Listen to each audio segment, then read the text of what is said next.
Okay. The council's ready, we'll get going. Welcome everyone to the regular council meeting on Monday, August 19th, 2024. Just to make everyone aware that members of the public can be present in the council chambers during the meeting. And also we will have the webinar recorded and posted to the city's YouTube site. The first item on the agenda is the adoption of the agenda.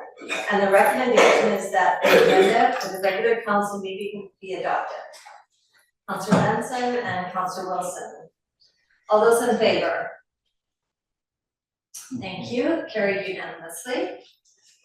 The adoption of the minutes, the recommendation is that the minutes of the Governance and Operations Committee meeting and the regular council meeting, both held on July 15th, 2024, be adopted as circulated. Councillor Wilson.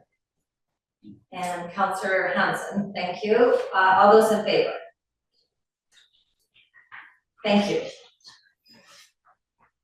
Tonight we have a delegation and Connie Laracho to talk to us about climatizing trail bylaws. Is Connie here today? I am. Sorry about my disappearance last July. I had a horrible cold and I just demoted into a coughing fit. For the benefit, I'm not sure if it was Nick or Paul, they were wondering where Shavers Bench was. It is in Trail. So I am a Trail resident. I've been here since 2019, just prior to COVID, so I don't really have a sense of community yet. Having said that, I just want to give you a bit of background about myself. I have my master's in environment and management. My undergraduate degree is from Thompson River University in natural resource sciences.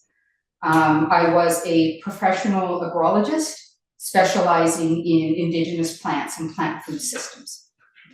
So as I mentioned in July, I had the bylaw officer call me about my unsightly backyard. And my unsightly backyard, to an untrained eye, looks like a bunch of weeds. And in fact, many of the plants there are weeds, but those weeds have food value, medicinal value. So whether it's mullein, or whether it's fireweed, or whether it's purslane, some people may be wondering why I'm growing weeds in my gardens, because I eat them. But more importantly, when we moved here, we made a conscious decision to take out all of our lawn and plant it with native species, and sometimes weeds get in there. We have in my yard, we've had frogs, skunks, skinks, raccoons. The bears don't seem to like my yard, and that's fine. We've had black widow spiders recently, and these are all species that other people have known. But more importantly, I have counted at least 7 different types of pollinators in my yard, minimum 7 different types of pollinators.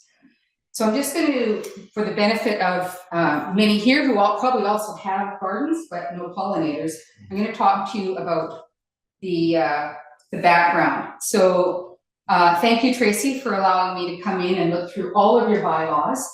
We have only 3 bylaws that relate to the environment. So one would be the unsightly yard, which also includes plants if your grass is more than 15 centimeters high. We have the, we do not have the wildlife attractant. We do not have water conservation. We do have the bee pollinator, the bee bylaw, so having beehives in Trail, which I was really excited about until I reached out to the bee community. There is a Trail Facebook bee. Nobody, even though they were very much in support of having beehives, nobody would publicly admit in Trail that they had beehives in Trail.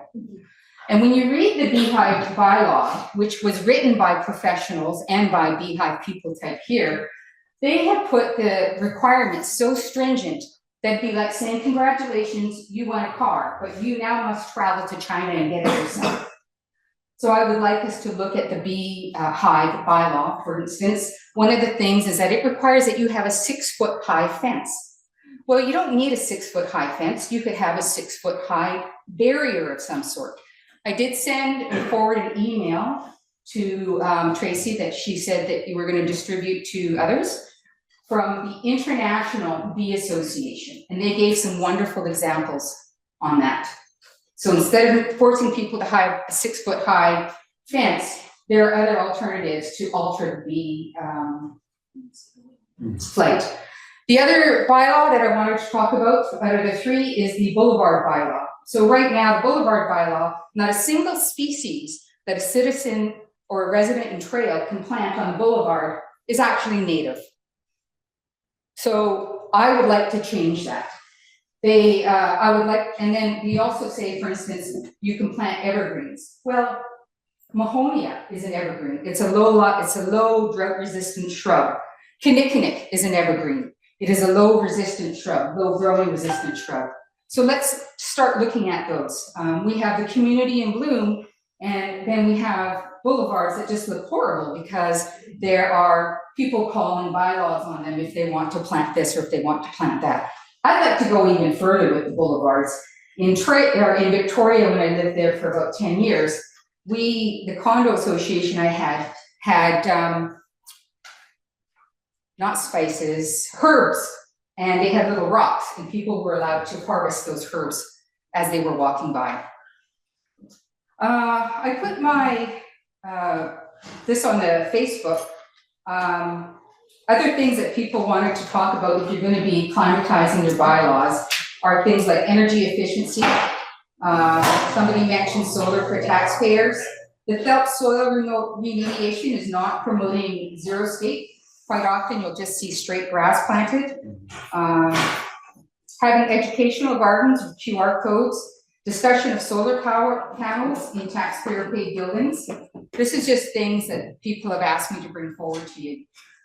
City vehicles being more efficient, so looking at also hybrids or full electric vehicles. And then the biggest one, and in fact I've heard it from a couple of people behind me today, is the watering. We have people, and we have the City of Trail watering streets or watering in the rain. So looking at water conservation. We are in a climate crisis. We need to do something about that. So when you're looking at the climatization of the bylaws, unsightly bylaws and the boulevard bylaws, I want us to be taking into consideration things like water maintenance, the food security. So if somebody wants to grow tomatoes on the side of their boulevard, why can't they? It's a food. And if other people are going to pick those tomatoes, that's okay. I'm okay with people picking tomatoes off of my boulevard. I just don't want to get cited by the bylaw officer for growing vegetables on the boulevard. And then the final step is education. So you can imagine, and I did apologize to the council on how I treated the bylaw officer, but I was outraged that this person, instead of dealing with an issue that had been brought to her attention, decided that they were going to get after me for my unsightly yard. Once I spoke to her about it and said, you know, you need diversity in structure, you need diversity in plants and xeriscaping, those sorts of things, she understood that. But let's take this a step further and let's make this an educational focus. So when we're doing our bylaws, we can do that. So the recommendations that I had is do a soft launch of educational messaging and the goals when we're going to change the unsightly bylaws, climatize the boulevard bylaw, so get rid of the non-native species and put some more general language in there. One that we found, I'm not sure if it was the city of Vancouver, but it was a provincial one, but there was a bylaw that said you can't plant invasive plants. So this tree, what is it called? Something of heaven. The tree of heaven. You guys see them all over the place. That's actually an invasive species, and they have sharp pokes. And I have seen in my work as an agrologist, small songbirds getting speared by these sharp, you know, whether it's Russian olive or this tree of heaven or any other type of non-native species. And then I think what I'd like to do is take these considerations that the people have brought to me to bring to you, and let's look at somehow incorporating this into the community plan. I think that's it. I don't have much more. I just kind of read out what was sent to you for the benefit of the folks behind me. Do you have any questions? Any questions, Councilor? Just a comment. Really good timing, and I'm glad that you came in to present. I'm sorry that you weren't feeling well last month, but we have our OCP meeting last week and the Boulevard topic did come up, so and definitely on the same lines as what you were speaking of in terms of using native plants. So when we get to the community outreach, I really encourage you to come and be a strong voice at the table when we I don't know if I'd be able to be a voice at the table. I have some mental health issues and it's taking a lot for me to be here right now. Okay. So I've given you the information. Yeah, and your information will be very well used at that. Great. Okay, thank you very much. And Connie, before you go, I also wanted to just comment that the Trail Health and Environment Committee is also looking at the boulevards and how we can sort of have another look at them. Because what's working right now with the grass, you know, people are looking after their boulevards and they're placing gravel there instead of plants, you know. So we are looking at that again. I wanted you to know that. But I wanted to also make sure that we had your address. I'm not sure if you said it at the beginning. And I will not say it publicly. I think I did state, and Tracy does have it. I realize that you guys need to verify that I'm a resident. I'm happy to do that in private, but I should not have to disclose to people I don't know and on camera my private information. If you do require that I disclose it, I would ask respectfully, what is the law that is forcing me to give my private information to the internet? So I am a resident. Yeah. Well, thank you. Okay. You know what, I think we have yours, but I didn't hear it at the beginning, so And I did say that I was from Shavers Bench, and I did say that I was a trail resident. Right. But, you know, when people have strong things to bring forward, they then become a target in this day and age. And I want to protect my family and I want to protect myself. I'm happy to show you my identification to show that I am a resident of Trail. But that's where I stand on that. So I would hope that because I'm not stating it, that you will still take my information and my presentation into consideration. Okay. Thank you. I'm going to leave with my fella, so thank you very much.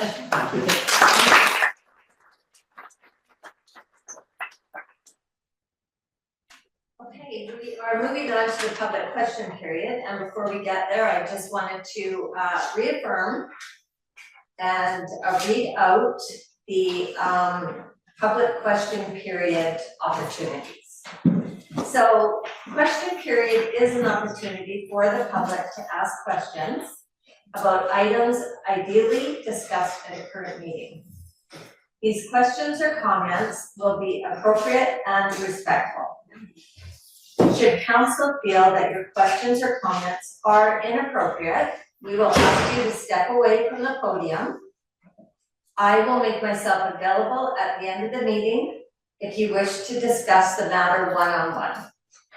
If you have any questions that do not pertain to the current meeting, please speak to council or staff after the meeting to make other arrangements. So, if there's any questions about that, okay, hearing none, we'll move on to the public question period. Is there any questions from the public? I have a statement I'd like to read. Do you have a question tonight, Mark? It's a statement. And yeah, basically, there's a question at the end of it. I do have a question. Yeah, come up, please.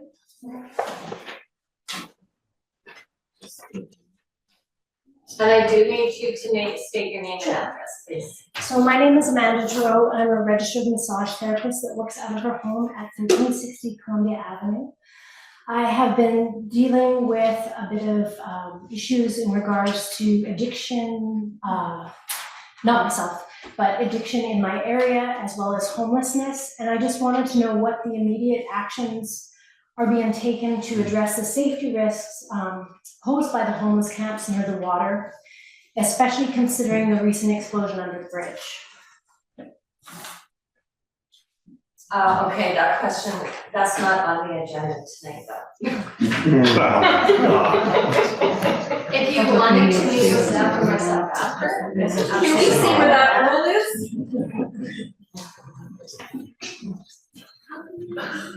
My name is Martha Sherwood, I live at 2080 Riverside Avenue. And I know this isn't on your agenda, but this is on my agenda.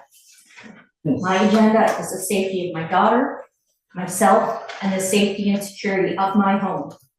When I'm standing in my kitchen making dinner, and I look out because my daughter's seen someone on my patio that is not accessible unless you climb over a fence or walk up my driveway, through a door and down a hallway, a guy sitting there starting to smoke his crack. That is unacceptable. When I called the police, they arrived 20 minutes later. The guy had gone. They drive up and down the road. So even though I have told them that the guy was walking along the riverbank, they come back. Sorry, Margaret, I don't wanna interrupt you, because I know what you're talking about. We've heard it so many times before, So what step you're down gonna or do something about it.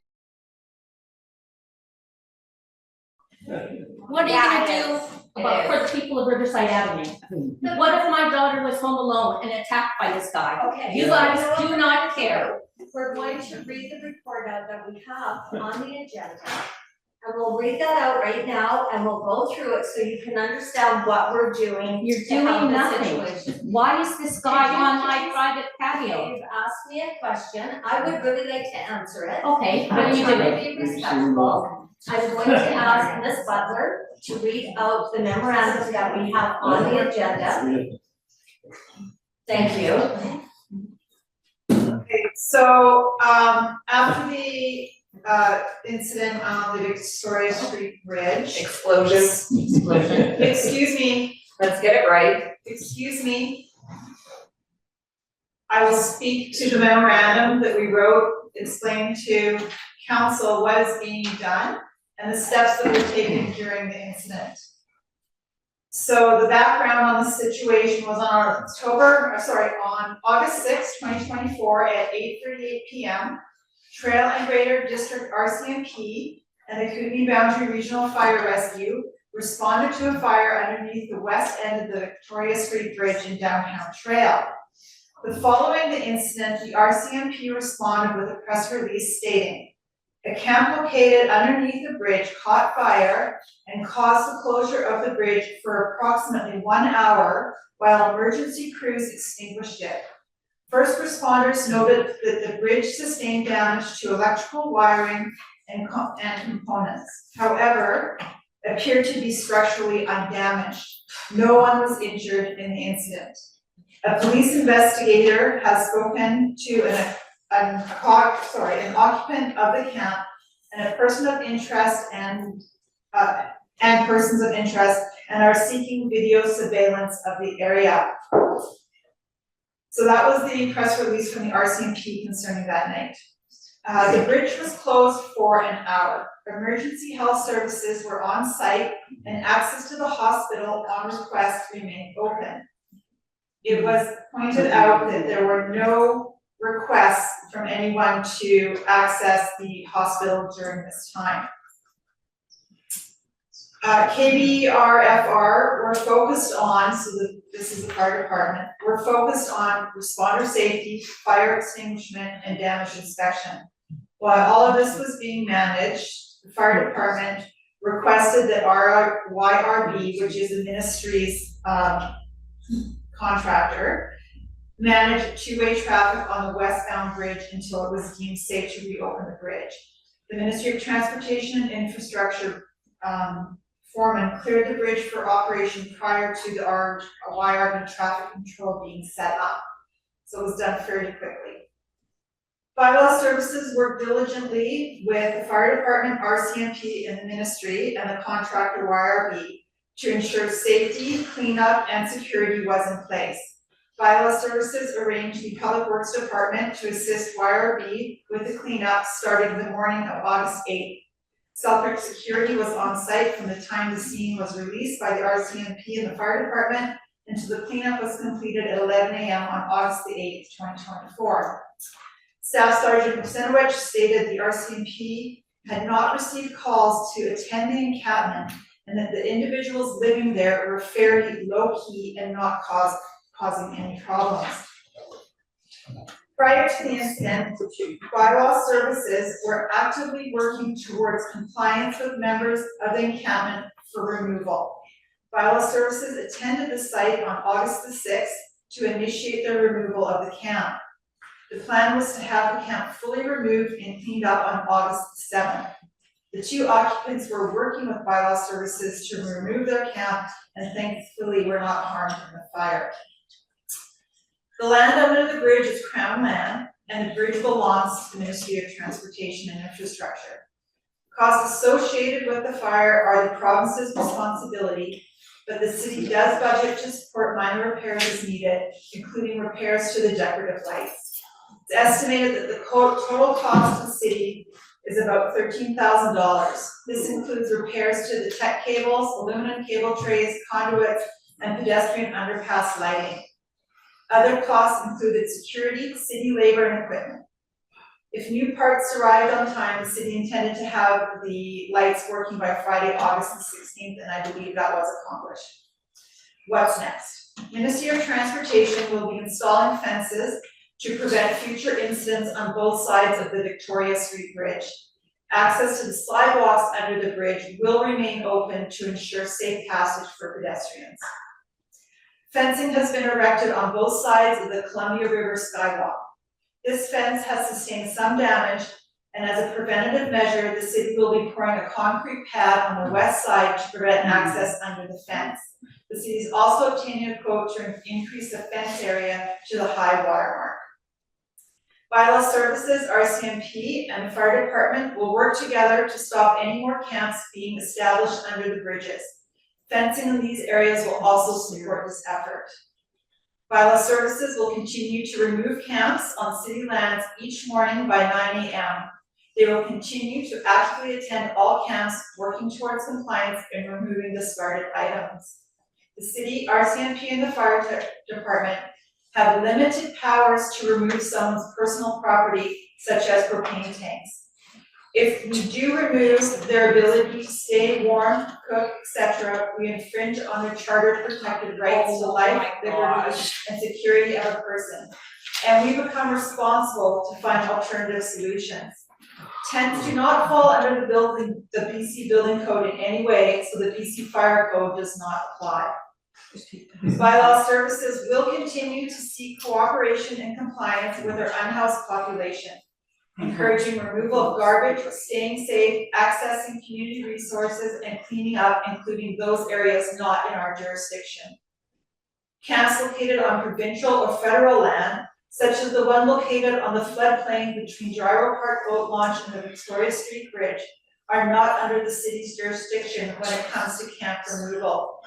Before RCMP can move someone from these lands, they can only do it only if safe housing alternatives are available. The RCMP can justify moving people from under the bridge due to infrastructure risks, but it is not possible to move people off provincial and federal lands. The city will continue to work with BC Housing on our shelter and housing needs. The current shelter will cease all operations, including the existing drop-in services at the Bay Avenue location once the new shelter is open. Construction of the new shelter is progressing well, with the anticipated occupancy beginning September 4th, with the anticipated occupancy between September 4th and the week of September the 9th. With a soft opening to a small group, including neighbors, interior health, and local media on September 4th. It is the city's hope that the new shelter will bring a different level of stability and accountability to the vulnerable people on the trail. Although the city cannot control these incidents from occurring, we are confident that our emergency and protective services are excellent at managing these situations. Through the All-Terrain Vehicle Partnership Agreement between the city and the RDKB, the fire department are the first responders when moving patients across the Columbia River Skywalk in the event that the Victoria Street Bridge is blocked from allowing traffic flow. Patient care is always prioritized. So policy and legal considerations. Bylaw 1906 governs the use of all parks and recreation facilities located in or under the jurisdiction of the city.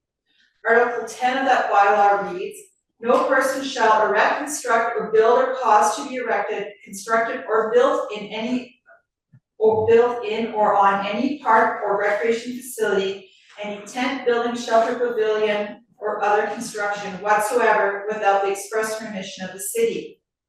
This said, the city must consider current court decisions when enforcing our bylaws. Recent decisions of the BC Court of Appeal and the BC Supreme Court have ruled that people experiencing homelessness can camp temporarily in public parks if municipalities cannot provide sufficient alternative shelter. Additionally, people may erect shelters and sleep in public spaces and parks between the hours of 7 p.m. and 9 a.m. These decisions mean that unhoused people can no longer be evicted from public spaces and parks during these hours. Completely preventing homeless encampments is not possible without addressing the broader issue of housing availability. Currently, someone without a home has a charter protected right to shelter overnight in a public park. Municipalities may identify through their bylaws which spaces can be used for sheltering, and municipalities can also collect court injunctions when necessary to enforce their bylaws. So that being said, what we are telling you is we are working with BC Housing to address our housing needs. And it's not a simple, just build an apartment block, it takes a lot more than that. Okay, then my question would be, where is my charter right to safety and security? Because I don't have that now. Yeah. I don't have it. People wander in, the police come and went, oh, it's okay, they broke stuff on my property. Oh, well, they were just staggering around, that's okay. It's not okay.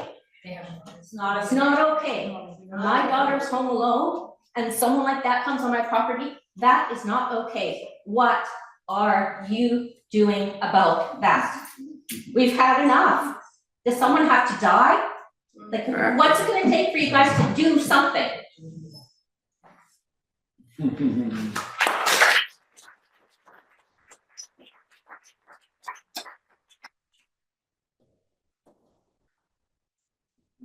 No answer. Guys were cold. That's nice. Are you coming forward with a new question tonight? Yes, a new question about, I don't know if I missed something you said. My name is Jill. I live on Riverside Avenue. Everybody knows me. The stairs and trail, are you guys responsible for the stairs? No, because we have a set of stairs right beside our house. And to get up those stairs, there's 2 houses above us that have to access those stairs. So if they're allowed to set up whatever between those hours, does that mean they can set up on the stairs? Yes, yes, They do. yeah, because it's public. So my bedroom is right beside those stairs. And the people that access those stairs to get to their houses, some of them work shift work. So if they're on those stairs, what are we to do?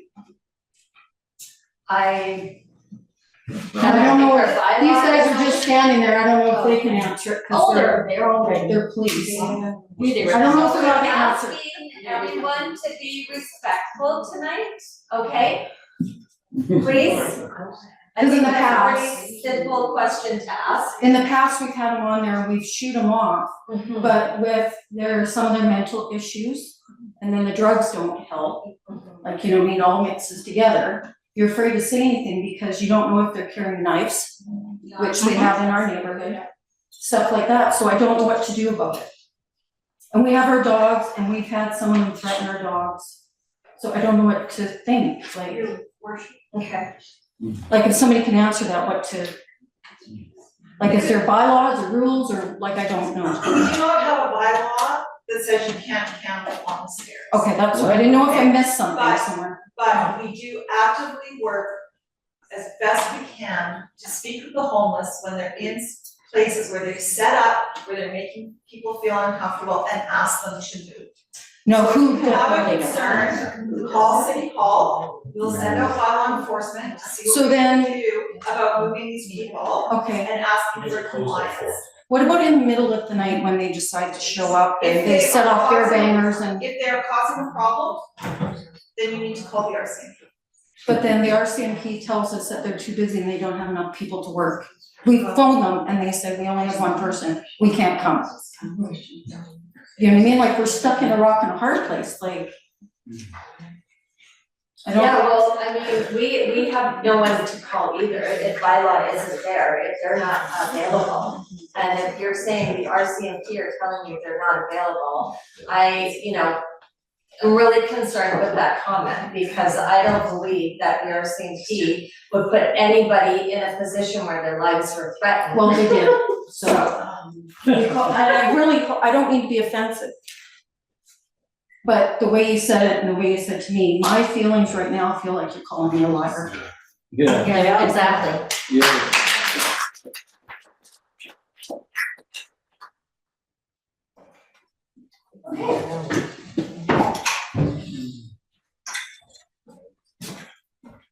Yeah, Lindsay Lowe, 2100 Riverside.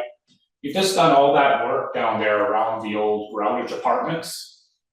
2 million. So now you went after, your bylaw person went after that first lady for her yard. That's an absolute eyesore down there, like it's brand new. The weeds are this high. What, is there gonna be grass paint or put down or? You know, because I have heard, that the people of Riverside live in a rundown area, so I'd like to know if that's gonna be addressed. It's to be hydroseeded. When? Well, it's been too hot, so again, plans. Well, you have the sprinklers going every day. Yeah, I'm just saying to you. We're on water restrictions here. You guys have been watering the weeds every day. So, it's been too hot for the hydroseeding, plan is to have that done here as we get. Okay, another thing, you have a bylaw for unsightly buildings. What are they doing about that old liquidation world down there? How do you expect to draw business, new business to town, when you got that eyesore down there? The that blue building on the other side of the colander, I haven't been here long enough, but it's been shut down since we've been here. I thought there was an unsightly building bylaw for busted windows, siding falling off, everything. What's happening with that? There are plans in place, so we're working. Plans in place, we've been here for 12 years. So We're working on it. You're working on it. Yeah.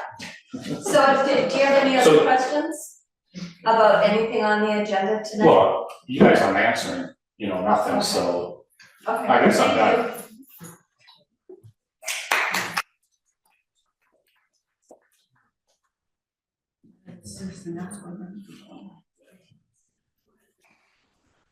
We're getting one I think I guess just comments.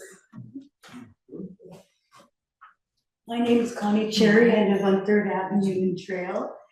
And I can't figure out this homeless situation that a community like this is having. And I know these 70 people or more homeless people on the streets now didn't at one time live in a home and become homeless. These people are being brought to Trail, and I'm wondering why they're doing that.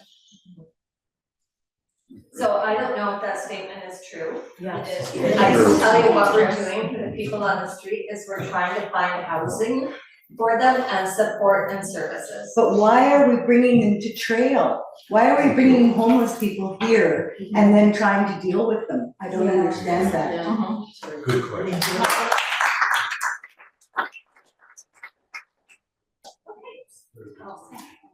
I'm Marian Rathison, and I actually live in Warfield. But I do volunteer in this community. I do the food bank. And I'm going to say, I sit on the housing committee. And so it is very difficult. And most of the stuff that is being said is done by BC Housing and not the City of Trail. I want you guys to get that.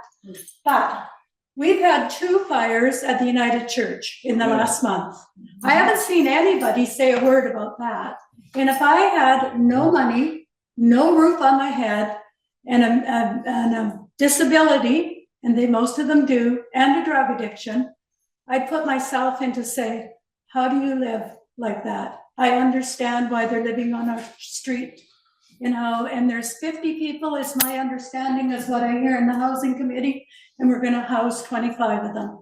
So I don't agree with some of the stuff that's going on. I agree But I must tell you, most of these people didn't make a choice to be there, Yeah. and neither did my family. But that's not the point, that's not what we're getting at. Are they smoking crack on your patio? Okay, if there's no other Yes. questions, Okay, and you I like that? will, No. move Well- on to the. Have a new question for us tonight? I do, and it's on the agenda, and I looked at the agenda Friday night.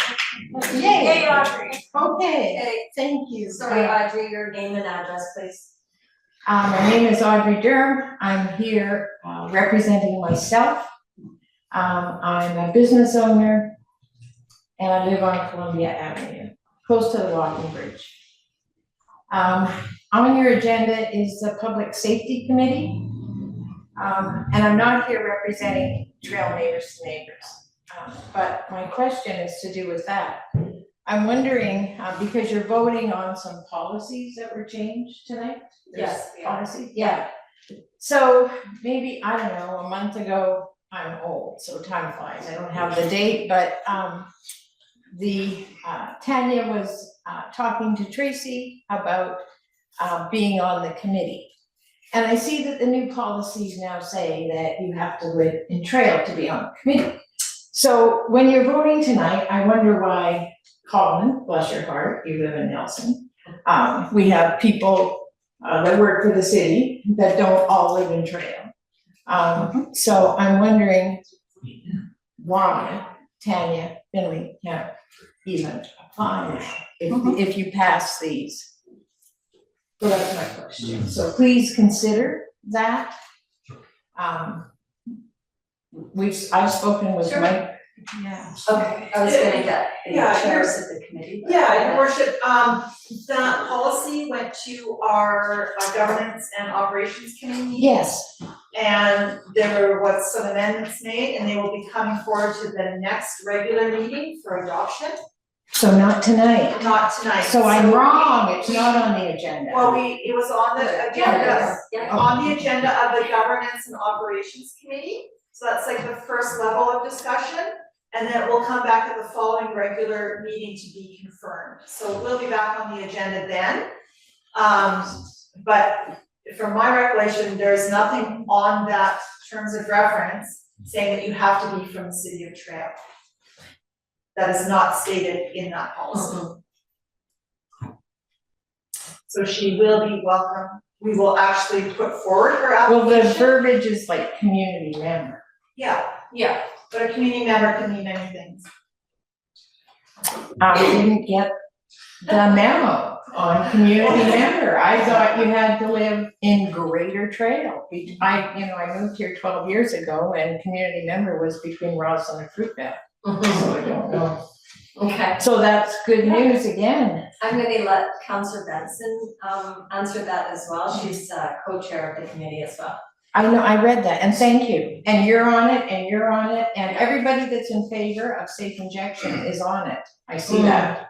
Okay, I'll let Councillor Benson, That discussion also came up just in terms of clarity, so, when the GOC meeting is posted to YouTube, you can see the conversation and that she is welcome to put an application in. And the recommendation to council is for, to increase the community at large, it's just kind of Yeah, call the it community at large. from 3 to 4, currently we just have 2 on there. Yeah, So 3 to 4, and we'd like one of the members to be senior citizen, and then we'll also be advertising for another business. Yeah. So she's welcome to apply, anyone's welcome to apply. okay, so community could be from Nelson, so you're part of our community then, Colin, whether you like it or not. Okay. Okay, well, thank you, thank you. Okay, we're gonna move on to the next section of the agenda, and that is item number 5. The adoption of the Governance and Operations Committee recommendations. And that is the recommendation from the July 15, 2024 Governance and Operations Committee meeting be considered for adoption. Councillor Wilson, thank you, and Councillor Butler, thank you. All those in favor? Thank you, carried unanimously. And then we have the privacy policy and the recommendations that council adopt the City of Trails privacy policy number GG 001.6 as presented. And the recommendations from the August 19th, 2024 Governance and Operations Committee meeting to be considered for adoption. Ms. Butler. We should first pass the motion on privacy policy. Okay. So Councillor Benson and Councillor Martin, all those in favor? Okay, thank you. Carry forward. Carried unanimously. And the next recommendation is from the August 19th, 2024 Governance and Operations Committee meeting to consider for adoption. That next recommendation would be the council approve the designation of the fire support officer as the authorized signatories for the purpose of receiving and managing funds from the Union of Municipalities Canada Community Building Fund 2024 to 2034 agreement. Councillor Martin and Councillor Benson, thank you. All those in favor, the recommendation, thank you. That was carried unanimously. The next item on the agenda is the Daniel Street Park Playground Replacement Award. And the recommendation is that council approve the award of the Daniel Street Playground Replacement Contract to Park and Play Company Limited with the base price of $100,000 plus all applicable taxes, fees, and charges. Oh, sorry, Councillor Hanson, and is there a seconder? Councillor Wilson. All those in favor? Thank you, that's carried unanimously. Under communications, we have two unsightly premises. The first one is 51 Hazelwood Drive. The recommendation is that pursuant to the provisions of the unsightly premises bylaw, number 2669, 2008, it is hereby resolved that the owner of Lot 5, Block 13, Plan, NEP 2384 DL 367 KD, be notified to remove the accumulation of discarded materials, debris, and on the property to cut the grass within 30 days of receipt of the notice to do so. And be it further resolved that the corporate administrator of the City of Trail be authorized in default of the action being undertaken by the owner within 30 days of the notice to do so, to carry out and have such work carried out and the expense charged to the owner. And if unpaid by December 31st, 2024, the expenses shall be added to and form part of the taxes payable on the real property as taxes in arrears. Is there a motion to, So moved. thank you, Councillor Butler. And, sorry, Councillor Wilson? Yeah. All those in favor? Thank you. The next unsightly premises is 1163 Second Avenue. And the recommendation is that pursuant to the provisions of the unsightly premises bylaw, number 2669, 2008, it is hereby resolved that the owner of Lot 16, Block C, Plan NEP 1948 DL 367 KD, be notified to remove the overgrowth of vegetation on the property that is reaching over the city sidewalk within 30 days of receipt of notice to do so. And be it further resolved that the corporate administrator of the City of Trail be authorized in default of the action being taken by the owner within 30 days of the notice to do so, to carry out and have such work carried out and the expenses charged to the owner. And if unpaid on December 31st, 2024, the expense shall be added to and form part of the taxes payable to the real property as taxes in arrears. Is there a motion for that recommendation? Councillor Martin, a seconder? Councillor Butler, all those in favor? Can I ask a question on this one? Yes. just being mindful of the presentation that we just heard is the fact that it's overgrowing on like city property is the issue, or is it the plants themselves overgrown? Oh, okay.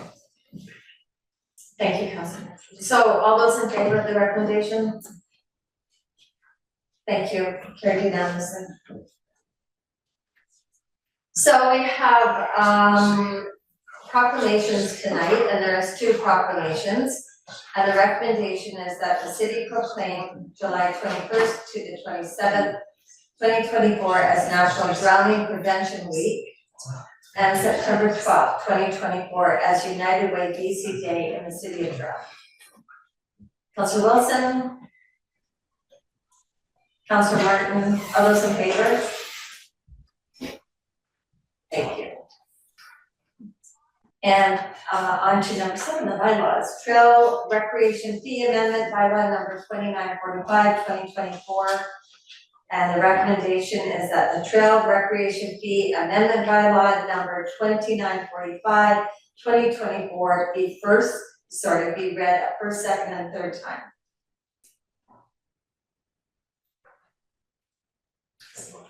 Councillor Wilson and Councillor Benson. Okay, all those in favor? Thank you, that's carried. And up for city council reports, and I have Councillor Benson first, please. Thank you, Rebecca. So since our last council meeting, we've had 2 gatherings of the Official Community Plan Committee, the OCP committee. A lot of work has been gone on during these meetings, a few workshops, and also the work in the background. We're in really good hands with our consultant, WSP. The vision statement that was decided on by the OCP committee and is Trail is a unique, industrious, and innovative regional hub that embraces its natural environment, proudly celebrates heritage, and welcomes an increasingly inclusive and diverse culture. So from this vision statement, we pick out 4 guiding principles, and we work those out a little bit more in our next meeting, and then we will be reaching out to the community to get the community involved in terms of what they want to see. It's a plan for everybody, so I invite everyone to keep their eyes on the city social media page, and again, even if you want to email, I welcome you to email staff about it. If you're not comfortable to attend, I know that Ms. La Rochelle's document, similar to what I said earlier, did come up in our meetings, so definitely good to get ideas from people outside the group. The Silver City Days Committee met today, and we'll start our monthly meetings after a summer hiatus. We reviewed the plan for 2025, and we also reviewed some feedback that we captured during our May lessons learned sessions. So right now we're planning a contingency plan for the sidewalk cafe, because there is a risk that the arena repairs may be underway at this time.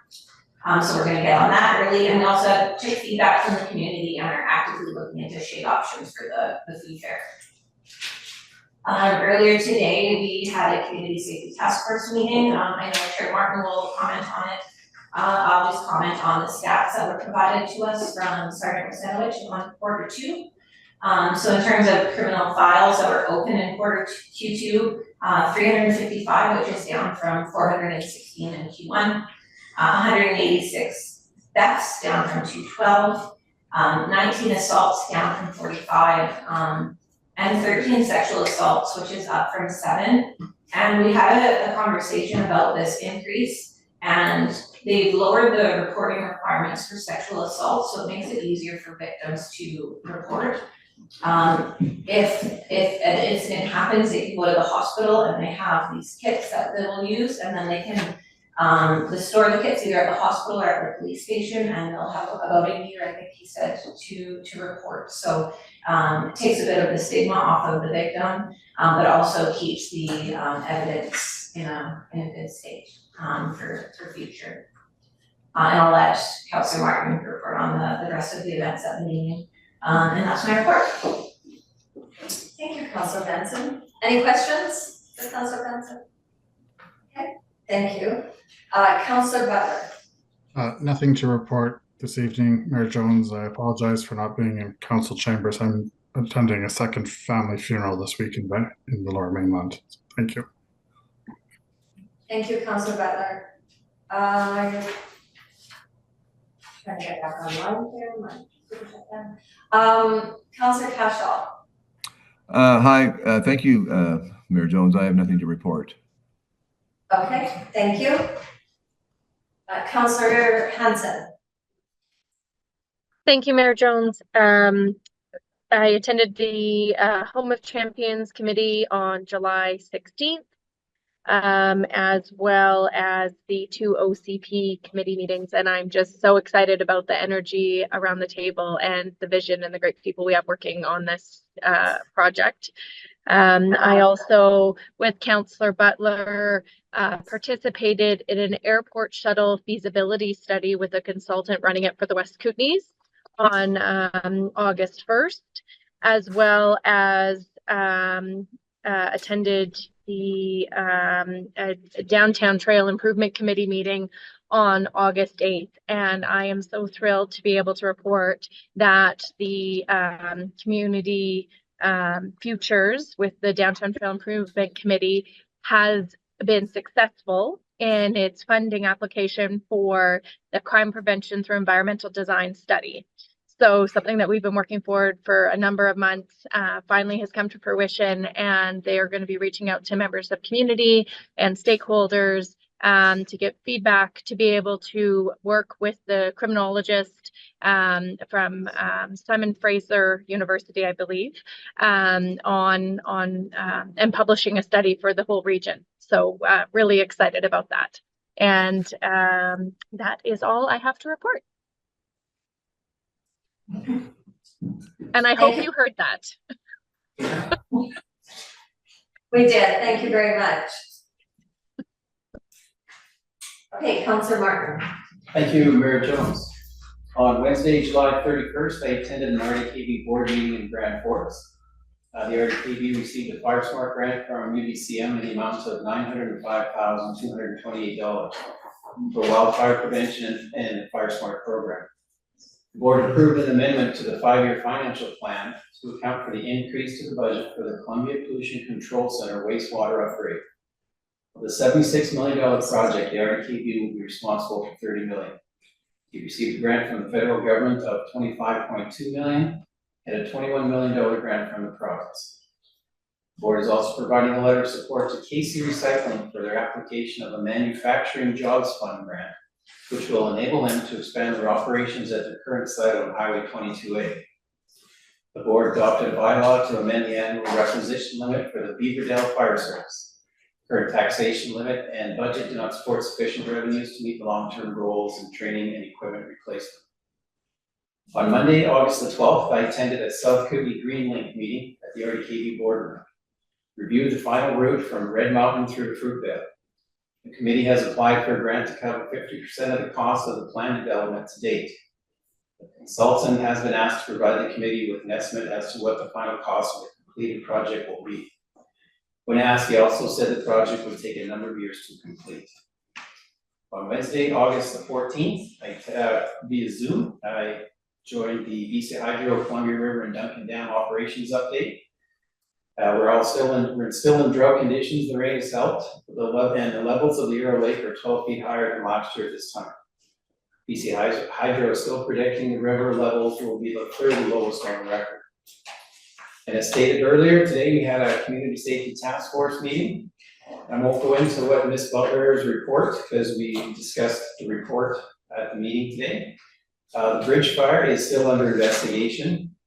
And we did do the recommendation of council for the proposed additions to the committee. British Columbia Emergency Health Services rep is a standing member. City Trail Bylaw as a standing member. And the number of community members on the task force shall be increased up to 4, with at least 1 member representing the senior citizens community. And staff, as stated earlier, will conduct a public advertisement campaign for the vacant seats on the committee. That's it for my report. If everybody has any questions, feel free to contact. Thanks, Councillor Martin. And Councillor Wilson. Thank you, Worship. I just wanted to publicly thank Glenn Wallace and his team for doing the anti-graffiti. Yeah. Anti-gravity is a game like nephews play. The graffiti, just seeing those pictures, you can tell it just makes a big difference, and it's very commendable the way they spend their time, volunteer time, and I just wanted to publicly thank them. That's all. Thank you. Do they constantly go around and clean up this organization? I'm sorry. Yeah, from what I know of it, yeah. Yeah, we just had a whole bunch of new graffiti in the last couple. Oh, you should reach Yeah, out to on Glenn. the bridge and. So Deanna, we can talk about that after. Yeah. Council meeting. Thank you. They do great work. Yeah, they do, I've seen them work. Yeah, it's very commendable. That's my report, thanks. Thank you, Councillor Wilson. So I just want to thank council for being out there and doing the work that they're doing right now. I know it's not easy sometimes, and I just want to say I appreciate what you're doing out there and going to the meetings and being part of the community and just doing the work that you're doing. It's really appreciated. I get comments about it all the time, seeing council out there, out and about in our community, and it's really important to keep doing that work. I actually don't have any committee reports tonight. I did take some time off to be with my family, so I don't have a report. I am going to move on to the consent agenda. If there's any questions for me though, I will take questions. No? Okay. Under the consent agenda, we have 3 items, and the recommendation is that the consent agenda be received for information. Councillor Wilson and Councillor Martin. All those in favor? Thank you. Any new business from council? Nope, haven't seen them, okay. And we have, item number 11 is department reports. And we have the bylaw enforcement department report for July 2024. And the recommendation is that the report be received for information. Councillor Wilson, Councillor Hanson, thank you. All those in favor?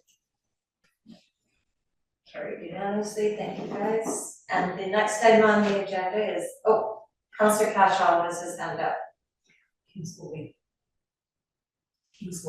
Oh. Sorry? That's how he's been voting. Oh, Yeah. I thought you had a question. It's easy. Okay, thank you. That's how he's been telling me. Because his video shut down. Okay, so the next item on the agenda is adjournment. Councillor Wilson and Councillor Martin, all those in favor? Thank you. Thank you, Nick, or Councillor Cashel.